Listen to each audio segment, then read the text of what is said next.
it's a perfect example that it's broken. Yes. And I think it's worth talking about to magnify and say it's broken on so many levels. It was an important and possibly necessary transition from Web 1 to Web 3. Maybe there was no other way to do it. It brought so many people so much value, created culture, all sorts of digital interaction. Yes. But we see so many examples now, from censorship to the property rights to the business models to the direction of the ownership, that it's probably high time everybody, including the people at TED that maybe don't know this that well, to look at and say, that's broken, that's broken, that's broken, that's broken. And this Web3 can solve all of those things. That's right. I would say that the acknowledgement that is broken is universal, right? Meaning that I think most people will agree that the current digital framework doesn't work. Governments may deal with it slightly differently around privacy laws, for instance. Organizations might be looking at, how do I protect my data in terms of service, contractual matters. But Web3 to me is a way that can solve that broadly. One of the fascinating things about technology, broadly speaking, is that when technology, usually through human hands, creates a problem, technology also creates a solution, right? It's never a one-way road to darkness, right? There is always sort of, because technology innovates and it grows. And I also believe generally in the sort of optimistic and sort of the good-spirited and positive nature of humanity, broadly speaking, that if there is a problem, we come together. If there's a crisis, we come together and we say, that doesn't work. We need a solution. I mean, think about the birth of Bitcoin. There was a problem in the financial system. It was something that people recognized in that generation that there would be a problem. And so it was a revolt to that. It was a technology revolt, a solution on something that was broken in the financial system that they disagreed with. It was effectively a subversive move, you could say, but it was one where people came together and said, we think this is better. And this happens all the time in technology. So anyway, I don't believe that, yes, it's gone bad, but that's not sort of, we can't stop that it's gone bad in the same way, but we can use technology, as we now see with Web3 and blockchain, as a way to basically self-correct around that. And the self-correction basically is data ownership. If we own the data, if we own the derivatives of those rights of those data, then the third parties that abuse it can actually really abuse it in this manner, because we have transparency as to what they do. Right? I think I gave this example.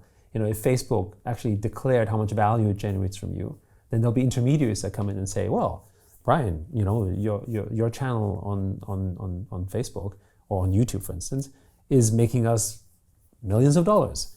Well, some other platform will come to you and say, I'll pay you a better rate, right? You have those kind of sort of commercial transactions that are possible, as we have seen what Web 1 did with general broader trade.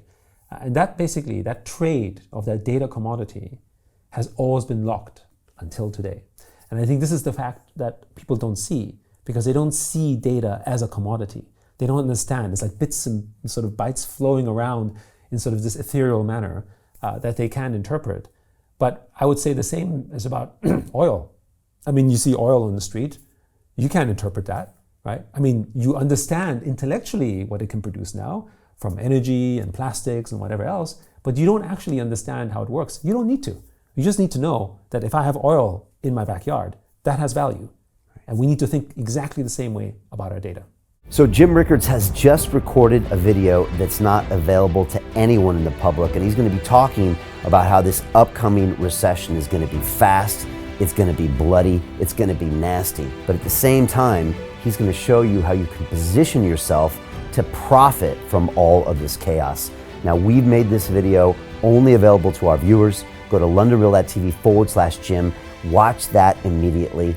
I can't say enough good things about Jim Rickards. He understands the global economic system better than any guest I've ever had on London Real. His predictions are almost uncannily true, and you can learn how to profit from his vision, from his expertise, and his understanding of economics. So go to londonreal.tv/Jim or click the link below. It's an excellent, excellent look on what's going to happen in the future and how you can position yourself to profit from that.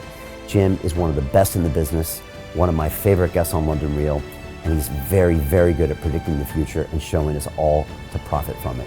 So click the link, and I hope you enjoy.